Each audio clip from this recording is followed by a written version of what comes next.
জামাতের ছাত্র শিবিরের মহিলা শাখার একটা দল আছে, যেটাকে ছাত্রী সংস্থা বলা হয়। এই ছাত্রী সংস্থায় একজন মেয়ে একটা গোপন রহস্য ফাঁস করেছেন। সে মেয়েটি বলতেছেন, আমি ছাত্রী সংস্থায় ছিলাম। তারা সিনিয়র নেতাকে খুশি করতে ছাত্রী সংস্থার মেয়েকে নিকায়ে মোতা দেয় এবং এটাকে সোয়াবের কাজ মনে করে। নাউজুবিল্লাহি মিন যালিক। আপনারা জানেন খাইবারের যুদ্ধের পরে মোতা বিবাহকে আল্লাহ সুবহানাহু তাআলা আমার নবীর মাধ্যমে হারাম করে দিয়েছেন। সাময়িকের জন্য খাইবারের যুদ্ধে, যেহেতু অনেকদিন ধরে যুদ্ধ হচ্ছিল, সাহাবায়ে কেরাম বলেছেন যে আমরা কি খোঁজা হয়ে যাবে ইয়া রাসূলুল্লাহ। তখন সাময়িক সময়ের জন্য মোতা বিবাহের অনুমতি দেওয়া হয়েছিল, পরবর্তী এটা নিষিদ্ধ করা হয়েছে। তো প্রিয় ভাইরা আমার, এই ব্যাপারে একটা লেখা এসেছে, আমি আপনাদের সামনে শেয়ার করছি। আটক ছাত্রী সংস্থা নিয়ে সাবেক নেত্রী আয়েশা আক্তারের চাঞ্চল্যকর স্বীকারোক্তি। ছাত্রী সংস্থা নিয়ে সাবেক নেত্রী আয়েশা আক্তার তিনি তো তথ্যটা দিয়েছেন যে উপরের বড় বড় জামাতের নেতাদেরকে, শিবিরের বড় বড় নেতা পর্যায়ের লোককে খুশি করার জন্য ছাত্রী সংস্থার মেয়েদেরকে মোতা বিবাহ দেওয়া হয় এবং এটাকে তারা সওয়াবের কাজ মনে করে। সাংগঠনিকভাবে তদন্ত করে সততা পরীক্ষা করা উচিত। কে কি ভাববে, আমার সম্পর্কে কি ভাববে, এসব চিন্তা করে চুপ ছিলাম। কিন্তু ভেবে দেখলাম আমার মতো ভুক্তভোগীদের নীরবতার কারণে ছাত্রী সংস্থা ও জামাত শিবিরের মতো ইসলাম বিরোধী সংগঠনগুলো মুসলমানদের ঈমান ও নারীদের ইজ্জত নিয়ে ছিনিমিনি খেলছে। তাই মা বোনদের ইজ্জত আবরু রক্ষায় ছাত্রী সংস্থার গোমর ফাঁস করে দেওয়ার সংকল্প করলাম। ইসলাম প্রতিষ্ঠা হোক, এটা মুসলমানদের একান্ত চাওয়া। এই চাওয়া থেকেই মানারাত ইউনিভার্সিটির ইস্টার জাহান মৌসুমীর মাধ্যমে রওশন আরা স্বপ্না নামে এক নেত্রীর সঙ্গে পরিচিত হলাম। স্বপ্না আপা আপন বোনের মতো কাছে টেনে নিলেন। আমার হল অর্থাৎ সুপিয়া কামাল হলের নাজিয়া, জুলেখা ও নাহিদা আক্তার রবির সঙ্গে পরিচয় করে দিলেন।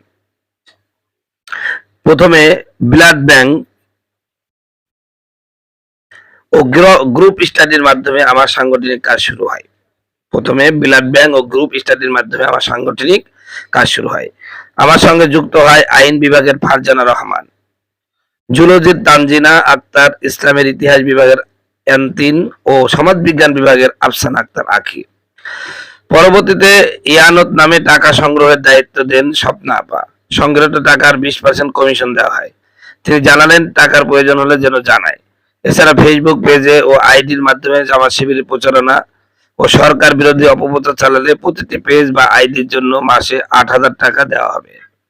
ঢাকা বিশ্ববিদ্যালয়ের ইসলামের ইতিহাস পারভিন আক্তার, রাষ্ট্রবিজ্ঞানের জারিন তাসনিম ও আরবি বিভাগের মরিয়ম জামিয়া তামান্না মাসে সেরা প্রচারকারী হিসেবে 70,000 টাকা পায়। কিন্তু এ টাকা আনতে হয় জামাত নেতা শফিকুল ইসলাম মাসুদের বাসা থেকে। যেদিন টাকা আনতে গেল সেদিন রাতে তারা আর হলে ফেরেনি।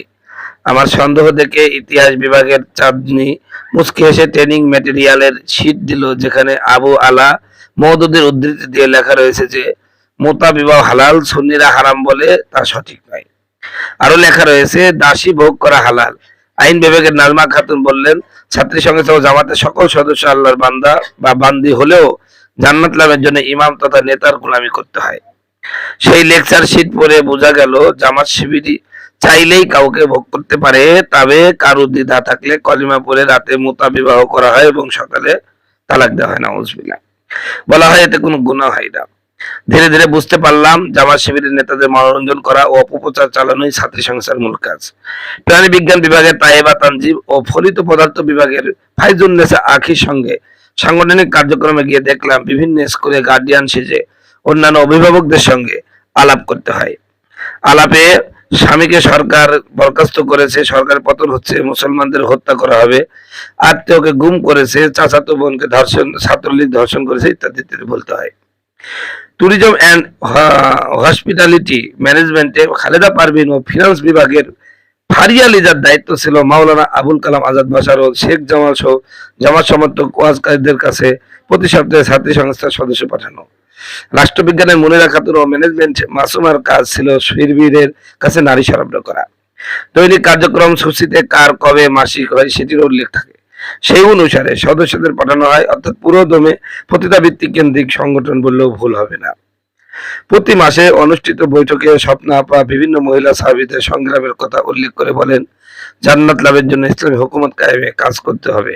মূলত এই লেকচার শুনে সন্দেহ জাগে আমার, কারণ সহিহ হাদিসে উল্লেখ রয়েছে নারীদের জান্নাতে যাওয়া সবচেয়ে সহজ, শুধু নামাজ, রোজা, হজ, যাকাত ও স্বামী পিতামাতার আদেশ পালন করলেই জান্নাতের নিশ্চয়তা দিয়েছেন রাসূল সাল্লাল্লাহু আলাইহি ওয়াসাল্লাম। কোনো সংগঠন বা সংগ্রাম করার কোনো প্রয়োজন নেই, অর্থাৎ ছাত্রী সংস্থার মাধ্যমে গুমরা করে বরং জাহান্নামী বানানো হচ্ছে। পরবর্তীতে বুঝতে পারলাম জামাত ইসলামী কোনো ইসলামী মতবাদ নয়। 1400 বছর পরে ক্ষমতা দখলের জন্য নতুন মতবাদ উত্থাপন করেছে মওদুদী। আরো বুঝতে পারলাম পৃথিবীর সকল দলই জামাত ইসলামীকে কাফের ঘোষণা করেছে। আল্লাহ মুসলিম ভ্রাতৃত্বের কথা বললেও জামাত শিবির জামাতি ভ্রাতৃত্বের বিশ্বাস করে, তাই তাদের কোনো সংগঠন বা প্রতিষ্ঠানে জামাত শিবির বা শাস্ত্রী সংস্থা ছাড়া কাউকে নিয়োগ দেওয়া হয় না, যা কোনোভাবে ইসলামিক নিয়ম নয়। সবচেয়ে অবাক বিষয় হচ্ছে জামাত শিবিরের কোন নেতা ছাত্রী সংস্থার কাউকে বিয়ে করে না। ছাত্রী সংস্থায় মগজ ধোলাই করে সন্ত্রাসী তৎপরতা ও আত্মঘাতী বাহিনী তৈরির কাজও করে। পাশাপাশি জেএমবির নারী সদস্যদের তহবিল গঠনের জন্য সাহায্য করে থাকে ছাত্রী সংস্থা।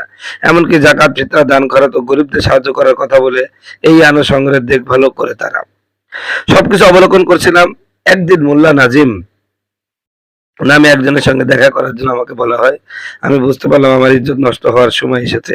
মহান আল্লাহ তাআলা অশেষ রহমতে ঢাকার কদমতলীতে যে বাসায় আমাকে যেতে বলা হয়, সে বাসায় 18 অক্টোবর 2017 বুধবারে পুলিশ অভিযান চালিয়ে পতিতাবৃত্তি, মাদক ব্যবসা ও জঙ্গিবাদের অভিযোগে 22 জনকে গ্রেপ্তার করে। আমি সকল বন্ধুর কাছে অনুরোধ করছি, আপনারা ছাত্রী সংস্থার নামের কুফরি সংগঠন থেকে নিজেকে রক্ষা করুন। মাওলানা শামসুল হক ফরিদপুরি যথার্থই বলেছেন, কোনো সতী নারীর সন্তান কখনো জামাত ইসলামী করতে পারে না। হোসেন আহমদ মাদানী যথার্থই বলেছেন, মওদুদী হালাল সন্তান নয়। শুনেছি মওদুদী দাজ্জাল অস্বীকার করেছে। প্রকৃতপক্ষে মওদুদী, সাইদি প্রমুখ দাজ্জালের প্রতিরূপ এবং জামাত ইসলামীর দাজ্জালি ফিতনা। লেখাটি 2024 সালের শুরুর দিকে ফেসবুকে প্রকাশ করা হয়েছিল। আয়েশা আক্তারের টাইমলাইন থেকে এটা সংগৃহীত। প্রিয় ভাইরা আমার, এই কথাটা আমার কাছে অতটা বিশ্বাসযোগ্য হলো না, আবার হতেও পারে। তবে প্রতিটা দলেই যে সমস্ত ছাত্রী দল রয়েছে, ছাত্র দল তো ছাত্রী দল রয়েছে, ছাত্রী দলগুলোকে শুধু এখানে জামাত শিবিরের কথা বললে কেন? বিএনপি, আওয়ামী লীগ সবাই ছাত্রী দলের ছাত্রীদেরকে ভোগ করে থাকেন, এবং যে যত সুন্দরী ছাত্রী সরবরাহ করতে পারবে তার তত ডিমান্ডও বেড়ে যায়। অতএব এক পক্ষ থেকে আলোচনা করলে হবে না, এটা সব দলে আছে। এনারা হয়তো বা হালাল করে করছে, ওনারা ওই হারাম পন্থাই করেন, এই পার্থক্য। তাছাড়া সবই এক জিনিস, কারণ সবারই নারীর প্রতি লোভ, নারীকে ব্যবহার সবাই করতে চায়। অতএব এটা এটা হচ্ছে কতটুকু সত্য জানি না, তবে এগুলো যদি হয়ে থাকে জামাতকে বলবো আপনারা এই সমস্ত কাজ ছেড়ে দিন, এটা ইসলাম বিরোধী কাজ। আল্লাহ সম্পূর্ণভাবে মোতাবিবাহকে হারাম করে দিয়েছেন। সি সি সি, এটা হতেই